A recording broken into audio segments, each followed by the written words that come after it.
আসসালামু আলাইকুম সুপ্রিয় দর্শক, আশা করছি আপনারা সবাই ভালো আছেন। দর্শক বন্ধুরা, এই মুহূর্তে আমরা রয়েছি নোয়াখালী জেলার নোয়াখালী সদরের হাফেজ নজরুল ইসলাম ভাইয়ের ফার্মি মুরগির শেডে।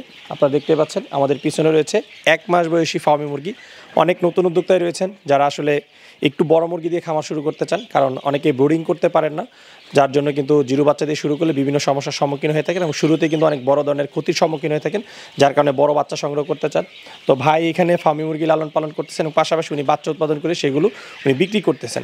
তো বাইরে এখানে আমরা দেখতে পাচ্ছি 1 মাস বয়সী ফার্মি মুরগি রয়েছে। ভাই কিন্তু এই মুরগিগুলো বিক্রি করবেন। তো এই মুরগিগুলো উনি কেমন দামে বিক্রি করবেন, আপনারা কেমন দামে এখান থেকে ফার্মি মুরগি বাচ্চা সংগ্রহ করতে পারবেন এবং সংগ্রহ করার পরে আপনার এই মুরগিগুলো কীভাবে লালন পালন করবেন সেই সম্পর্কে আমরা আপনাদেরকে জানাবো। তো চলুন আমরা কথা বলি নজরুল ভাইয়ের সাথে। আসসালামু আলাইকুম নজরুল ভাই। ওয়ালাইকুম আসসালাম। ভাই কেমন আছেন? আলহামদুলিল্লাহ। আচ্ছা, তো নজরুল আমরা এখানে বেশ ফার্মি মুরগির বাচ্চা দেখতে পাচ্ছি। কতগুলো ফার্মি মুরগির বাচ্চা রয়েছে এখানে? এখানে হচ্ছে প্রায় 4000 উপরে বাচ্চা আছে। 4000? জি জি, অনেক বাচ্চা ভাই। জি অনেকগুলো। আচ্ছা, এগুলোর বয়স কতদিন? এগুলো বয়স প্রায় 1 মাস। 1 মাস? জি। আচ্ছা, তাহলে তো একদম ব্রুডিং কমপ্লিট করা। হ্যাঁ, ব্রুডিং কমপ্লিট করা আপনি দেখতেছেন, এগুলো ছেড়ে দিয়েছি অলরেডি। ওকে, কতদিন ব্রুডিং করেছেন এই মুরগিগুলো? এগুলো 20 থেকে 22 দিন ব্রুডিং করছি, যেহেতু ঠান্ডার সময় এখন একটু ব্রুডিংটা বাড়িয়ে করছি। আচ্ছা আচ্ছা, এই 1 মাসের মধ্যে আপনার এই মুরগিগুলোকে কয়টা ভ্যাকসিন করা হয়েছে? 1 মাসের মধ্যে সাধারণত 4 থেকে 5টা ভ্যাকসিন করা লাগে, বয়স অনুযায়ী এগুলো ভ্যাকসিন দেওয়া আছে। আচ্ছা আচ্ছা, 4 থেকে 5টা ভ্যাকসিন। জি জি। আচ্ছা, এখন কয়টা করা হয়েছে টোটাল? এটা 5টা করা হয়েছে। 5টা ভ্যাকসিন টোটাল কমপ্লিট হ্যাঁ, করা। 1 মাসে যেগুলো দরকার এগুলো করা হয়েছে। 1 মাসের ভিতরে আর আপাতত কোনো ভ্যাকসিন নেই। আচ্ছা আচ্ছা, এখন আপনার কাছ থেকে যদি কেউ সংগ্রহ করে এরপরে ডিম পাড়ার আগ পর্যন্ত আর কয়টা ভ্যাকসিন তৈরি করতে হবে? ডিম পাড়ার আগ পর্যন্ত আরও কিছু গুরুত্বপূর্ণ ভ্যাকসিন আছে। সবচেয়ে গুরুত্বপূর্ণ যেটা আমি বলবো সেটা হচ্ছে যে মুরগির আরডি ভ্যাকসিন, যেটা রানের মাংস পুশ করতে হয়। তো ওই ভ্যাকসিনটা প্রতি 2 মাস পর পরে করতে হয়। এর পাশাপাশি আরেকটা ভ্যাকসিন আছে মুরগির ফাউল পক্স, কলেরা। তো শিডিউল অনুযায়ী অনেকগুলো ভ্যাকসিন আছে, তবে গুরুত্বপূর্ণ ভ্যাকসিন হচ্ছে যে আরডি ভ্যাকসিনটা। আপনারা এই ভ্যাকসিনটা করলে আশা করছি অন্যান্য ভ্যাকসিন না করলেও মুরগি সুস্থ থাকবে। আচ্ছা নজরুল ভাই, 1 মাস বয়সী মুরগিগুলোকে আপনি কোন খাবারটা দিচ্ছেন? 1 মাস বয়স থেকে আমরা 0 থেকে 1 মাস বলেন বা 1.5 মাস 2 মাস পর্যন্ত আমরা কিন্তু স্টার্টার অর্থাৎ গুঁড়া ফিডটাকে খাওয়াই। 0 থেকে 1.5 থেকে 2 মাস পর্যন্ত গুঁড়া ফিড। গোয়া? না, গুঁড়া যে গুঁড়া স্টার্টার। আচ্ছা আচ্ছা জি। আচ্ছা আচ্ছা, এরপরে কোন খাবারটা দিতে হবে যখন? এরপরে হচ্ছে যে একটু মোটাটা, যেটাকে আমরা গ্রোয়ার ফিড বলি। নজরুল ভাই, এই বাচ্চাগুলো আপনি এখন কত টাকা করে বিক্রি করতেছেন? এগুলো হচ্ছে যে বাচ্চার বাজার তো কাঁচা বাজারের মতো প্রতিদিন রেট ওঠানামা করে। তো এগুলো সাধারণত 120 টাকা, 30 টাকা। আবার লোকেশন দূর হলে সেক্ষেত্রে আমাদের রেট তো আরও বাড়তে পারে, 40 টাকা পড়তে পারে। তো এটা হচ্ছে আজকের রেট, কখন আবার রেট বাড়তেও পারে, কমতেও পারে।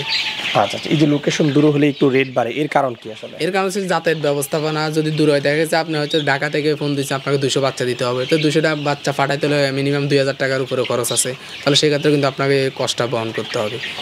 আচ্ছা, এই বিষয়টা কি এমন হয় না যে আমি বাচ্চার দাম 110 টাকা, এই যে যেখানে নিবে সে নিজের ভাড়া দিয়ে নিবে, নাকি ভাড়াটা আপনারা নিজেরা করে দিচ্ছেন ফ্রি? কোনটা যদি 140 টাকা করে নেয়? আমরা হচ্ছে যে ভাড়া যদি 140 টাকা পিস নিই, তাহলে ভাড়া হচ্ছে আমরা নিজ থেকে দিয়ে দিচ্ছি। নিজ থেকে দিয়ে দিচ্ছেন? জি জি। আচ্ছা আচ্ছা আচ্ছা, বুঝতে পারছি।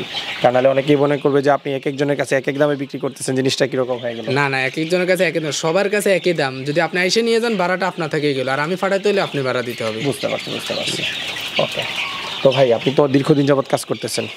নজরুল ভাই, কোন বয়সের বাচ্চার সবচেয়ে বেশি চাহিদা পাচ্ছেন? বাচ্চার 1 মাসের বাচ্চা চাহিদাটা বেশি, এবং 1 মাসের বাচ্চা দিয়ে ফার্ম শুরু করাটা আমি মনে করি বেটার। 1 মাসের বাচ্চা দিয়ে? জি জি। আচ্ছা, কি কারণে 1 মাসের বাচ্চা দিয়ে আসলে শুরু করা? নতুন উদ্যোক্তারা সাধারণত মুরগি স্টার্ট করে, তাদের কিন্তু বাণিজ্যিক আকার করতে চাইলে প্রথমত 200-300 পিস দিয়ে শুরু করাটা বেটার। তো শুরু করতে গেলে সেখানে আপনার অনেক টাকা ইনভেস্টের প্রয়োজন আছে। তো সেক্ষেত্রে যদি আপনি শুরুতে যদি লসের সম্ভাবনা, তাহলে সামনে তো আর আগাইতে মন চাবে না। তো এই জন্য হচ্ছে যে শুরুতে আপনি ছোটো বাচ্চা নিলে দেখা গেছে আমরা 15 দিন 20 দিন বয়সে মুরগির ভ্যাকসিন দিতে পারেন না ঠিকমতো, অথবা খাওয়ার পানি ঠিকমতো দিতে পারেন না, তাপ হয়নি ঠিকমতো, তাহলে মুরগিগুলো মারা যাবে। তাহলে সেখানে আপনার স্বপ্নভঙ্গ হবে। তো আমি বলবো যে আপনি 1 মাসের বাচ্চাগুলো নিলে আপনার আর এই ধরনের সমস্যার সম্মুখীন হবে। আপনি নিয়ে শুধু খাবার দিবেন, পানি দিবেন, আর কোনো ওষুধ লাগবে না এখন। আচ্ছা আচ্ছা, আপনার কাছ থেকে সর্বনিম্ন কত পিস মুরগির বাচ্চা আমার দর্শকরা সংগ্রহ করতে পারবে? আমার কাছে 1 পিস থেকে 1000-2000 পিস নিতে পারবে। আপনার যদি পরিমাণটা একটু কম হয়, আপনার এসে নিয়ে যাবেন। আর যদি বেশি পরিমাণে, আমাদের নিজস্ব পরিমাণ দিয়ে আমরা পাঠিয়ে দিতে পারবো। আচ্ছা, এখন এই যে কম পরিমাণে হলে এসে নিতে হবে, আপনার বাসা হচ্ছে নোয়াখালী, এখন আমার বাসা ঢাকা, আমি যদি অল্প নিতে চাই সেক্ষেত্রে তো একটু হ্যাঁ, যদি আপনি অল্প নিতে চান ঢাকা থেকে, তাহলে কিন্তু আমার এখান থেকে কন্টিনিউ গাড়ি আছে। আপনি কিন্তু অগ্রিম পেমেন্ট করতে হবে আমাকে, যে সত্যি পেমেন্ট করলে আমার এখান থেকে গাড়িটা আমি বাসে উঠে দেবো, আপনি সুপারভাইজারের সাথে কথা বলে ওখান থেকে নামিয়ে নিতে পারবেন। মূলত আপনার এই বাচ্চাগুলো বাসে ডেলিভারি করে থাকেন? হ্যাঁ, অল্প বাচ্চা হলে বাসে ডেলিভারি করে দিব। আচ্ছা আচ্ছা, প্রতি মাসে কী পরিমাণ বাচ্চা সেল হয় আপনার? প্রায় 3 থেকে 4 হাজার। এই 1 মাস বয়সে? জি জি। আচ্ছা আচ্ছা, আপনার এখানে কি জিরো বাচ্চা অত সেল হয়?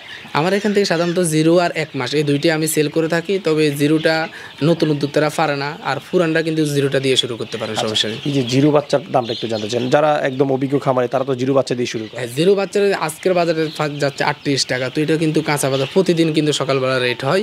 তো ডিমের বাজারের উপর এটা ডিপেন্ড করে, ডিমের রেটটা যদি কমতে থাকে বাচ্চার রেটটা কম থাকে স্বাভাবিক।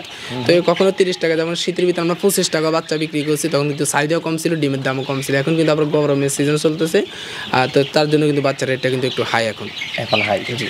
আচ্ছা, ফার্মির বাচ্চাটা সর্বনিম্ন কত থেকে সর্বোচ্চ কেমন দামে ক্রয় বিক্রয় থাকে? সাধারণত 30 থেকে 40 টাকা এই রেটের ভিতরে থাকে, এর উপরে বেশি একটা যায় না। আচ্ছা আচ্ছা, ঠিক আছে। তো নজরুল ভাই, কেউ যদি আপনার কাছ থেকে জিরো বয়সের বাচ্চা এবং 1 মাস বয়সী বাচ্চা সংগ্রহ করতে চায়, যোগাযোগের জন্য আপনার মোবাইল নাম্বার একটু বলে দেন। আমার নাম্বার হচ্ছে 0183 322 4210। আচ্ছা, এই নাম্বারে যোগাযোগ করলে তারা মুরগির বাচ্চা সংগ্রহ করতে পারবে ইনশাআল্লাহ। জি ঠিক আছে। আচ্ছা নজরুল ভাই, সময়ের জন্য অসংখ্য ধন্যবাদ, ভালো থাকবেন। জি, আসসালামু আলাইকুম। ওয়ালাইকুম আসসালাম।